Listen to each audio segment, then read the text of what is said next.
The Omicron variant's seemingly inevitable spread in the United States could prove disastrous for President Biden, who has seen his pandemic approval numbers sink to negative territory in the most recent polling.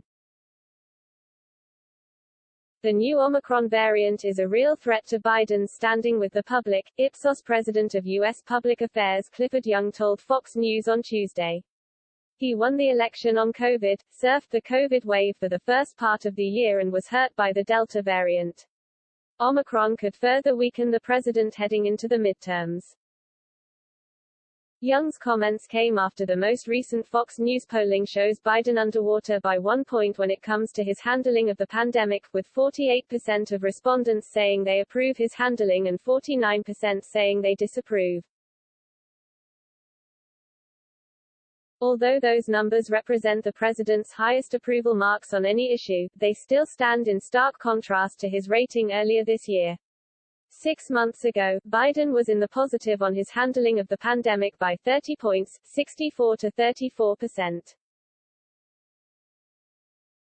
Young said he doesn't believe that the new variant will present an opportunity to regain his standing in the eyes of the public. America has become more optimistic with anticipation of an end to COVID, he said. And any check on this trend will negatively impact confidence overall and in Biden more specifically.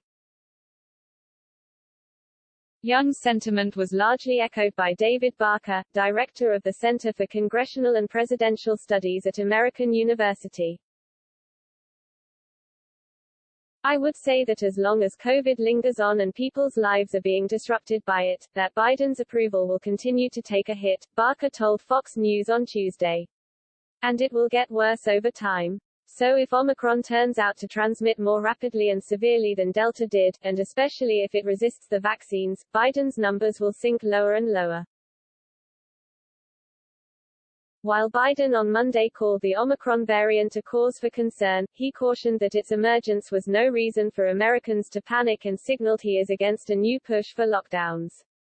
On Thursday, he'll be putting forward a detailed strategy outlining how we're going to fight COVID this winter, not with shutdowns or lockdowns but with more widespread vaccinations, boosters, testing and more, Biden said. Barker said not pushing for lockdowns may hurt Biden with some of his supporters initially, but pushing for them would likely do more to harm his standing in the long run.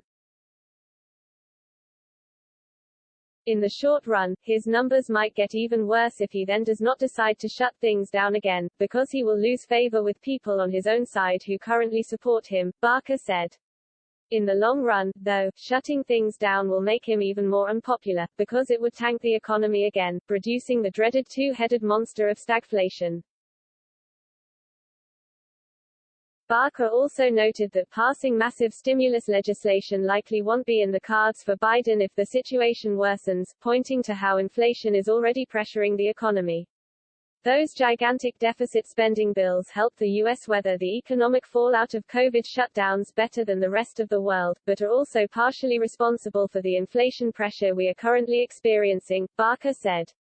We just can't deficit spend to that degree anymore. Barker's sentiment on lockdowns was shared by Young, who didn't think that Biden moving in that direction would help his numbers rebound. Lockdowns are a public health decision, Young said when asked if Biden's decision not to call for them could have been motivated by poll numbers. But implementing them is more likely to hurt than help Biden numerically.